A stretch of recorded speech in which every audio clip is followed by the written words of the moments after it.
In this video, we're going to look at how you can count cells in a case-sensitive way. So we have our formula written out here, and it uses the SUMPRODUCT and EXACT functions.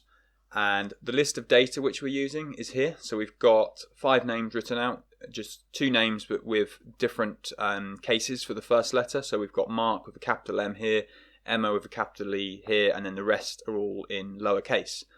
Now, the data that we're checking is over here. So at the moment we've got Mark with an uppercase M to begin with, and the formula is entered here, which is the same formula as we see up here.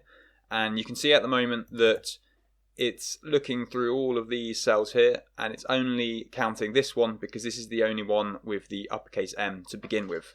If we were to change this to all lowercase, you can see that we get 2 there because it's counting these 2, but it's not counting this one here.